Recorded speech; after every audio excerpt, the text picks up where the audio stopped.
সম্মানিত উপস্থিত ইমানি দরদ বুকে নিয়ে আগত মুসলিম সমাজ সর্বাগ্রে আল্লাহর দরবারে শুকরিয়া জ্ঞাপন করি। তাই সকলে বলি আলহামদুলিল্লাহ।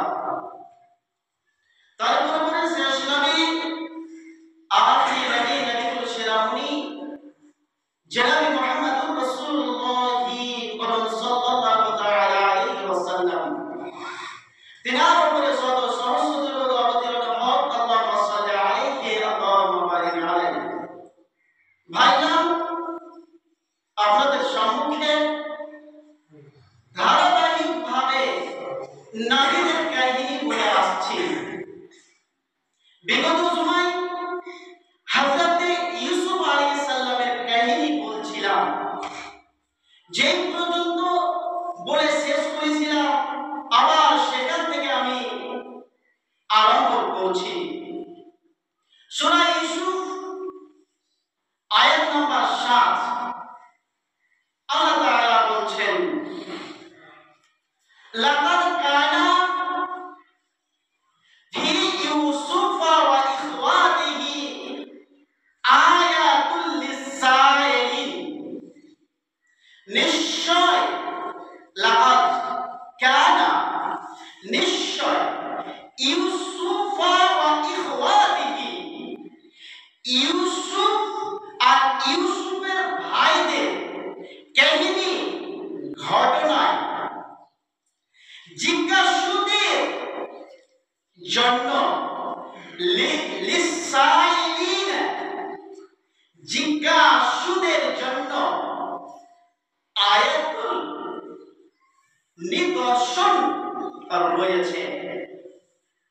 তারপরে আয়াতে বলছেন, ইদ ক্বালু ইউসুফ আখাহু, যখন ইউসুফ আলাইহিস সালামের 10 ভাই বলেছিল যে আখাহু আহাব্বু ইলা আবিনা মিন্না নাহনু উসবা, আমরা পিতার নিকটে ভালো নই, আমাদের পিতার নিকটে ইউসুফ আলাইহিস সালাম ভালো, আমরা ভালো নই। ইন্না নাহনু উসবা, আমরা 10 ভাই মিলে ঐক্যবদ্ধ শক্তি বিশেষ। ইন্না আবানা লাফি দালালিন মুবিন, নিশ্চয় আমার বাবা জালালাম মুবিনা, প্রকাশ্য ভ্রান্তিতে মধ্যে রয়েছে। কে বলছেন? ইউসুফ আলাইহিস সালামের 10 ভাই বলছেন, যেই কথা আল্লাহ তাআলা কোরআনে নোট করেছেন। তো ইউসুফ আলাইহিস সালামের ভাইরা বুঝতে পারলো যে আমরা আমাদের বাবার নিকটে ভালো নই, এদের হিংসাতে পেট কুটকুনি ধরলো, একের পর হিংসা বেড়ে যাচ্ছে। এই হিংসাই তারা অন্ধর হয়ে পড়ল। ভাইজান, হিংসা কত মারাত্মক জিনিস জানেন কি? জেনে রাখবেন। হিংসা যেমন, তার আগে উদাহরণ একটা বলি, সাপের খালে সাপ আর ইঁদুর থাকতে পারে না। এক খালে সাপ আর ইঁদুর থাকতে পারে না। হয় ইঁদুর থাকবে আর না হলে সাপ থাকবে। একই খালে সাপ আর ইঁদুর থাকতে পারে না। ঠিক মানুষের মধ্যে দুটি জিনিস থাকতে পারে না একই সঙ্গে, সেটা ঈমান আর হিংসা একই সঙ্গে থাকতে পারে না। যদি আপনার ঈমান থাকে তাহলে আপনার কাছে হিংসা থাকবে না। আপনার কাছে যদি হিংসা থাকে তাহলে ঈমান আপনার কাছে নেই। দুই জিনিস একই সঙ্গে থাকতে পারে না। সাপ আর ইঁদুর যেমন এক খালে একই সঙ্গে থাকতে পারে না, ঠিক ঈমান আর হিংসা একই সঙ্গে থাকতে পারে না। যেমন আল্লাহর রহমত আর আল্লাহর গজব একসঙ্গে কি থাকতে পারে? পারে না। পানি আর আগুন একসঙ্গে কি থাকতে পারে? পারে না। পানি থাকলে আগুন থাকবে না, আগুন থাকলে পানি থাকবে না। আল্লাহর রহমত থাকলে গজব থাকবে না, গজব থাকলে রহমত থাকবে না। এই জন্য সূরা তাওবার মধ্যে গজবের কথা লেখা আছে, কিন্তু সেখানে রহমত হিসাবে বিসমিল্লাহ ব্যবহার করা হয়নি। তো হিংসা এমন জিনিস যে আপনার কাছে যদি হিংসা থাকে তাহলে ঈমান আপনার কাছে নেই, আর ঈমান যদি আপনার কাছে থাকে তাহলে হিংসা আপনার কাছে নেই। শুনুন হে মামুন খালারা, শুনুন, তোমাদের কাছে যদি হিংসা থাকে, হিংসা এত বড় রোগ যে শত শত পাহাড়ের মতো নেকিকে খেয়ে বরবাদ করে দেয়, ভূষা করে দেয়। যেমন শত শত কুইন্টালের লকড়িকে আগুন যেমন খেয়ে ফেলে, হিংসা তেমন পাহাড়ের মতো নেকিকে একদম বরবাদ করে দেয়। তো ইউসুফ আলাইহিস সালামের 10 ভাইয়ের মধ্যে হিংসা ঢুকে গেছে। এবার ওরা হিংসাতে অন্ধের মতো হয়ে পড়ল। বাবাকে বলছে, আব্বা তুমি ইউসুফকে আমাদের সঙ্গে পাঠাও না। অনেক কথা হয়েছে, শেষ পর্যন্ত এই 10 জনের মধ্যে ইয়াহুদার হাতে সবেত দিতে বাধ্য হলো নবী ইয়াকুব আলাইহিস সালাম। নিয়ে চলে গেল। নিয়ে চলে যাওয়ার পরে 10 ভাই বসে মিটিং করলো কি করা যায়। কেউ বলছে ইউসুফ আলাইহিস সালামকে হত্যা করে দাও, কেউ বলছে না, তাকে কুয়াতে ফেলে দাও। যে কুয়াতে ফেলে দাও, যে ব্যক্তিটা বললো, কনফেস করলো, সে হচ্ছে ইহুদা, মানে ইউসুফ আলাইহিস সালামের মানে বড় ভাই। তার দিকে এলো 9 ভাই সমর্থন করলো। বড় ভাই বলছে, শোনো, ইউসুফকে যদি কুয়াতে ফেলে দাও তাহলে 3টি জিনিস কাজ হবে। কি কাজ? শিশুকে হত্যা করলে তো বিশাল পাপ হয়, পাপ থেকে আমরা বেঁচে যাব। 2 হচ্ছে যে ইউসুফকে বাবা আর দেখতে পাবে না, তখন ইউসুফকে ভালোবাসবে না, আর বাবার চোখের দৃষ্টিতে আমরা থাকবো, আমরা বাবার ভালোবাসা পেয়ে যাব।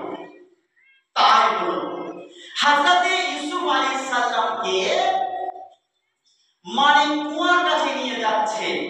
যাওয়ার পরে জামাত বলছে, ইউসুফ আলাইহিস সালাম বুঝে নিলেন যে এই অন্ধকার কূপে আমাকে নিক্ষেপ করবে।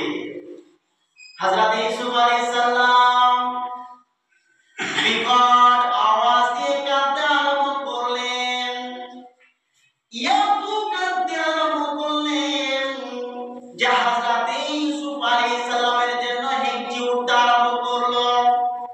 ভাইদেরকে বলল, ভাই, আমি তোমাদের কাছে প্রাণের ভিক্ষা চাইছি, তোমরা আমাকে এই অন্ধকার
এবার 10 ভাই মিলে হযরত ইউসুফ আলাইহিস সালামকে কুয়াতে ফেলে দিল। এবার বলছে আচ্ছা বলো তো এবার আমরা আব্বাকে গিয়ে কি বলবো, আব্বাকে গিয়ে কি বলবো? একটা বুদ্ধি করা যাক, একটা প্রাণী ধরো, একে জবাই করো, জবাই করে দিয়ে এই প্রাণীর রক্তগুলো জামাতে মাখিয়ে দেয়, ইউসুফের জামাতে। আব্বাকে বলবো যে বানিয়ে নিয়েছে। এবার এটা হলো, আমরা যাবো সন্ধ্যার বেলায়। আল্লাহ গরিব মাতাদের কথা বলেছে ওয়াজাউ আবাহুম ঈশাআই ইয়াকুলুনা, কোরআনে দিয়েছে যে আমরা আবার কাছে যাব কাঁদতে কাঁদতে। তাই করলো, তারা কাঁদতে আরম্ভ করলো, কাঁদতে কাঁদতে দৌড় দিল বাবার কাছে। যাও আবাহুম, হযরত ইয়াকুব আলাইহিস সালামকে বলছেন আব্বা আপনি যেটা বলেছিলেন সেটাই হয়ে পড়েছে। আপনি যা বলেছেন আমার ভয় হয় ইউসুফকে মনে হয় যে বাঘে খেয়ে নিবে। আব্বা ইউসুফকে এক জায়গায় আমরা রেখেছিলাম, রেখে দিয়ে আমরা প্রতিযোগিতায় দৌড় দিয়েছিলাম, আর জঙ্গল থেকে একটা নেকড়ে বাঘ এসে ইউসুফকে খেয়ে নিয়েছে। কিভাবে তারা কাঁদছে আর এই কথা বলছে। আচ্ছা কাঁদাটা তাদের সত্য না মিথ্যা? সত্য।